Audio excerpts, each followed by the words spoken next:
오늘 우리 함께 볼 하나님 말씀은 에스겔 8장 1절에서 18절까지 말씀입니다. 우리 한 절씩 교독하도록 하겠습니다.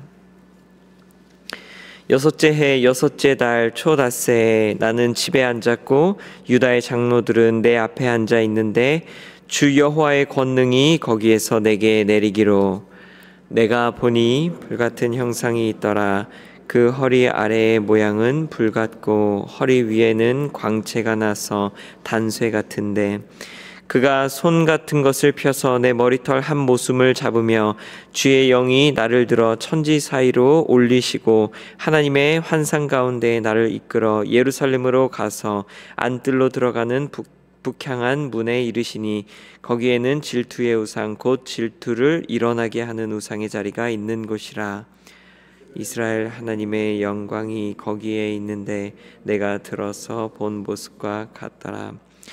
그가 내게 이르시되 인자야 이제 너는 눈을 들어 북쪽을 바라보라 하시기로 내가 눈을 들어 북쪽을 바라보니 제단문 어귀 북쪽에 그 질투의 우상이 있더라. 그가 또 내게 이르시되 인자야 이스라엘 족속이 행하는 일을 보느냐. 그들이 여기에서 크게 가증한 일을 행하여 나로 내 성소를 멀리 떠나게 하느니라. 너는 다시 다른 큰 가증한 일을 보리라 하시더라. 그가 나를 이끌고 뜰문에 이르시기로 내가 본즉 담에 구멍이 있더라. 그가 내게 이르시되 인자야 너는 이 담을 헐라 하시기로 내가 그 담을 허니 한 문이 있더라. 또 내게 이르시되 들어가서 그들이 거기에서 행하는 가증하고 악한 일을 보라 하시기로 내가 들어가 보니 각양 곤충과 가증한 짐승과 이스라엘 족속의 모든 우상을 그 사방 벽에 그렸고 이스라엘 족속의 장로 중 70명이 그 앞에 섰으며 사반의 아들 야사냐도 그 가운데 섰고 각기 손에 향로를 들었는데 향연이 구름같이 오르더라. 또 내게 이르시되 인자야 이스라엘 족속의 장로들이 각각 그 우상의 방한 어두운 가운데에서 행하는 것을 내가 보았느냐. 그들이 이르기를 여호와께서 우리를 보지 아니하시며 여호와께서 이 땅을 버리셨다 하느니라. 또 내게 이르시되 너는 다시 그들이 행하는 바 다른 큰 가증한 일을 보리라 하시더라. 그가 또 나를 데리고 여호와의 전으로 들어가는 북문에 이르시기로 보니 거기에 여인들이 앉아 단무스를 위하여 애곡하더라. 그가 또 내게 이르시되 인자야 내가 그것을 보았느냐.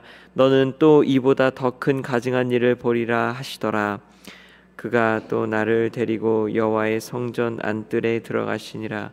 보라 여호와의 성전 문 곧 현관과 제단 사이에서 약 25명이 여호와의 성전을 등지고 낯을 동쪽으로 향하여 동쪽 태양에게 예배하더라.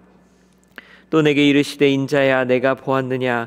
유다 족속이 여기에서 행한 가증한 일을 적다 하겠느냐.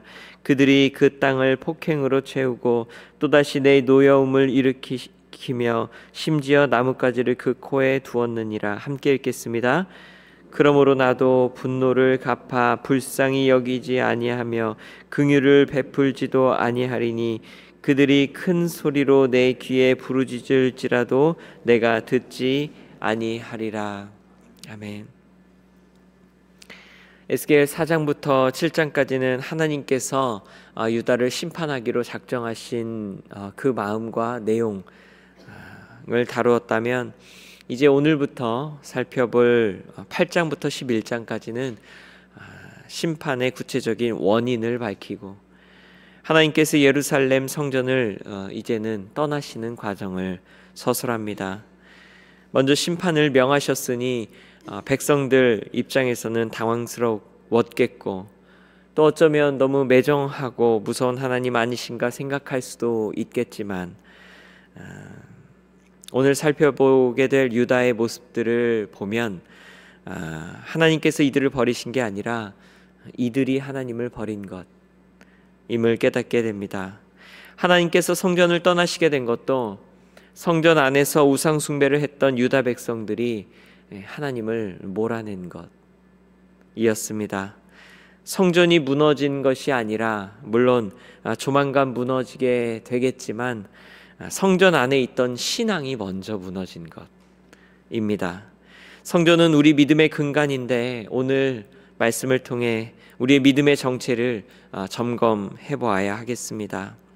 왜냐하면 거룩한 성전 하나님의 집에서 하나님을 몰아냈던 이들은 이방인들이 아니고 북이스라엘 사람들도 아닌 믿음의 사람들, 유다 백성들 자신들이었기 때문입니다. 오늘 본문 에스겔 8장에서 에스겔은 유다의 장로들과 함께 있을 때 여호와의 권능이 임합니다. 그발 강가에 처음 보았던 그 불같은 단쇠 형상을 가진 여호와의 영광은 에스겔을 이끌고 어디론가 가서 환상을 보게 합니다. 3절 말씀입니다. 그가 손 같은 것을 펴서 내 머리털 한 모숨을 잡으며 주의 영이 나를 들어 천지 사이로 올리시고 하나님의 환상 가운데 나를 이끌어 예루살렘으로 가서 안뜰로 들어가는 북향한 문에 이르시니 거기에는 질투의 우상 곧 질투를 일어나게 하는 우상의 자리가 있는 곳이라. 바벨론의 포로로 살던 그는 꿈에 그리던 예루살렘의 환상 중에 가게 됩니다. 하지만 성전 안뜰로 들어가는 북문, 즉 북측 어귀에 있는 우리는 느헤미야를 배워서 알죠. 양문에서 질투의 우상을 보게 됩니다. 거룩한 성이라고 불리는 예루살렘의 문에 하나님을 섬기는 자리가 아닌 우상의 자리가 있다는 것이 그 땅의 처참한 영적 상황을 보여줍니다. 하나님을 만나러 들어가는 길목에 우상이 앉아 있고 양의 문을 통과하여 예배로 향하는 걸음에 딴 생각이 가득한 것입니다. 여기에서 나오는 질투의 우상은 역대하와 열왕기 하에 아세라 신을 언급할 때 사용된 단어이기도 합니다. 즉 요시아의 종교 개혁 때 철폐되었던 아세라의 우상이 그의 죽음 이후에 재건되어 성전으로 들어가는 문, 그것도 구원을 상징하는 양문 어귀에 서 있었으니 하나님의 마음은 어떠셨을까요?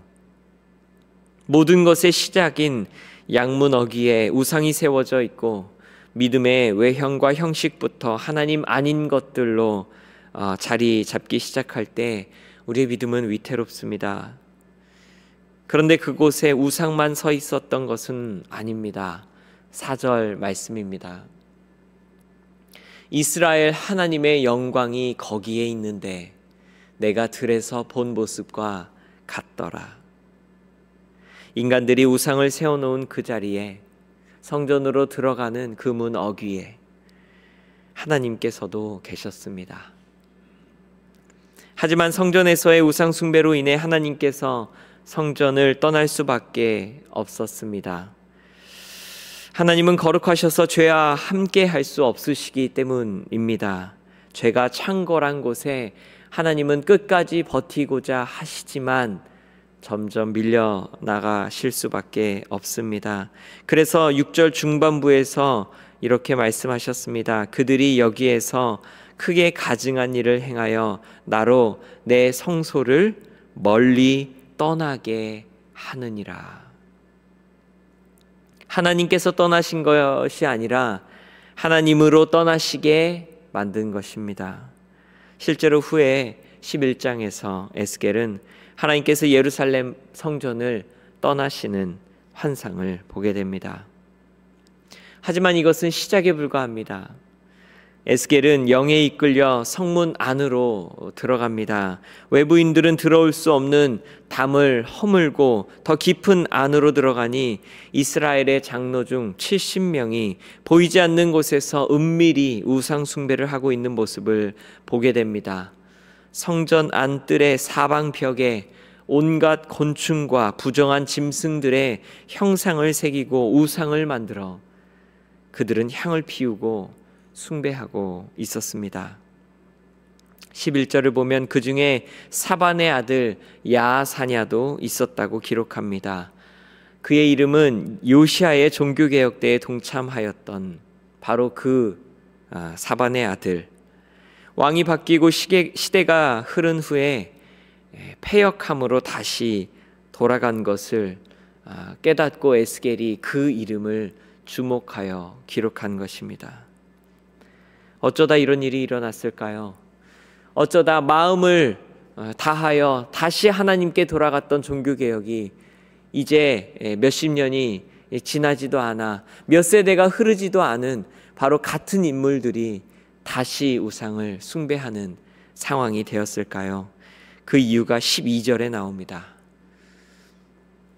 또 내게 이르시되 인자야, 이스라엘 족속의 장로들이 각각 그 우상의 방 안 어두운 가운데서 행하는 것을 네가 보았느냐?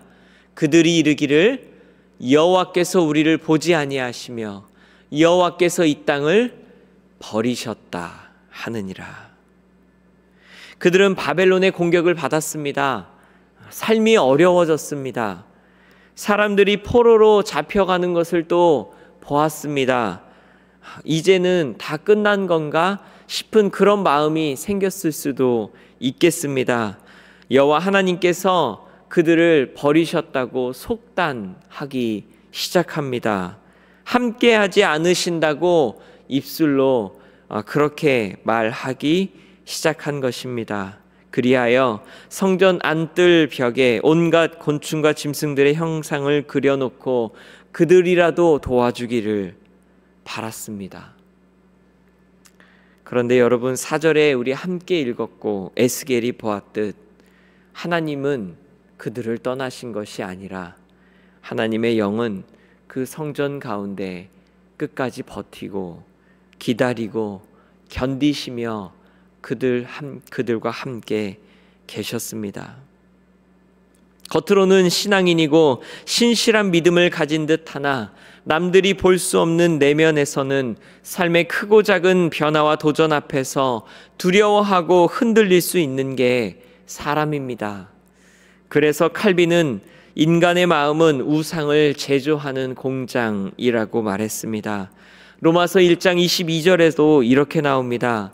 스스로 지혜 있다 하나 어리석게 되어 썩어지지 아니하는 하나님의 영광을 썩어질 사람과 새와 짐승과 기어다니는 동물 모양으로 우상으로 바꾸었느니라. 하나님은 항상 거기에 계시며 여전히 정의와 공의로 세상을 주관하시는데 우리의 믿음은 어려워 보이는 그런 상황 앞에서 쉽게 무너집니다. 하나님은 이 모든 일을 수천 개의 퍼즐 조각이 맞추어져 마침내 큰 그림이 완성되듯 합력하여 반드시 선으로 이루실 능력이 있으신 분인데 우리의 믿음은 오래 버틸 줄 모르고 멀리 볼 줄 몰라 오히려 내면의 두려움에 잠식되어 버릴 만큼 연약합니다. 그러니 자신의 믿음 없음을 참회하고 울어야 할 이들이 풍요를 약속하는 신 담무스를 기리며 그들의 눈물을 바로 그 우상에게 흘리고 있습니다. 성전 제단 가까이에는 25명의 사람들이 성전을 등에 지고 성전의 가장 중심 제단 앞에서 성전을 등에 지고 동쪽에 있는 태양을 바라보며 태양에게 절하는 장면까지 목격하며 에스겔의 환상 그리고 에스겔의 8장은 마칩니다. 안으로 깊이 들어갈수록 점입가경이었던 예루살렘 성전의 우상 숭배는 어쩌면 오늘 우리의 내면으로 들어갈수록 우리의 믿음의 신앙의 모습을 보여주는 것 아닌지 돌아보게 됩니다. 하나님을 믿으면서 내 진심에는 머리카락을 자르지 않는 행위에서 힘이 나온다고 믿었던 삼손처럼 우리도 내 섬김이 내 율법을 지키는 행위가 나의 소원을 이루어 줄 것이라는 마음이 깊은 내면에 있다면 그것은 하나님을 믿는 것이 아니라 자신이라는 신을 믿고 있는 것 뿐이라는 사실을 돌아보게 됩니다. 내 마음대로 되지 않는 하나님을 그래서 하나님께서 이끄시는 대로 따라가는 그 삶이 지치고 버겁고 어려워서 내 마음대로 움직일 수 있는 우상들을 만들어 일시적인 편안함을 찾지만 그 믿음은 대상조차 존재하지 않는 허황된 것일 뿐입니다. 그러니 하루에도 수도 없이 믿을 구석을 찾고 있는 우상 공장인 우리의 내면을 다시 하나님의 성전으로 회복시켜야 합니다. 그러기 위해 우상처럼 눈에 보이지 않지만 우리 내면과 삶에 여전히 임재하시고 지금도 기다리시는 하나님의 영광을 되찾고 우리의 내면에 모셔야 합니다. 그분은 우리를 한 번도 떠나신 적이 없기 때문입니다. 쉽게 냉소하고 쉽게 낙심하며 지레 겁먹는 우상 공장에 이제는 개혁을 선포해야 합니다. 다시 우상 공장이 성전으로 정화되어야 합니다. 노끈으로 채찍을 만들어 장사하는 자들과 동물들을 내쫓으신 예수님처럼 우리의 영혼에 단호하게 선포해야 합니다. 나의 내면은 기도하는 처소, 하나님의 성전이니 우상의 소굴을 허락하지 않는다. 그렇게 비워낸 내면은 이제 다른 무언가로 채워지게 될 것입니다. 오늘 우리가 또 붙들게 될 말씀, 오늘 우리가 하나님을 입술로 고백하게 될 찬양, 그리고 주님께 무릎으로 나아갈 기도들입니다. 그때에 우상공장은 비로소 아름다운 성전이 될 것입니다. 말씀을 마칩니다. 에스겔의 환상 속에 돌아본 예루살렘 성전은 우상으로 가득 차 하나님께서 떠나실 수밖에 없는 곳이 되어버렸습니다. 그런데 여러분, 그 성전을 처음 지어 봉헌할 때 하나님께서 기뻐하시며 솔로몬에게 하셨던 말씀 기억하시죠? 하나님께서는 그 성전을 거룩하게 구별하시며 내 눈과 내 마음이 항상 여기에 있으리라 말씀하셨습니다. 그 말씀대로 성전에서 올려드리는 기도와 예배를 하나님께서는 기쁘게 받으시고 이스라엘을 축복하시며 그 성전에 거하시기를 누구보다 기뻐하셨습니다. 바로 그 성전, 우리의 몸, 우리의 마음, 우리의 내면입니다. 그런데 어느새 그 성전은 하나님의 진노를 일으키고 하나님의 눈과 마음을 몰아내어 떠날 수밖에 없는 곳으로 전락하게 된 것을 오늘 본문을 통해 함께 보았습니다. 오늘 우리의 마음을, 우리의 믿음을 다시 새롭게 하십시다. 가만히 놓아두면 우상의 공장이 되어 이리저리 휘둘리며 부패하게 될 수밖에 없는 인간의 죄성을 가진 우리들이지만 오직 하나님만이 주인이시요 왕이시며 예배 받으시는 깨끗한 성전을 세우는 하루를 보내십시다. 하나님의 영광이 찬란하게 빛나는 저와 여러분들의 오늘 되시기를 축원합니다.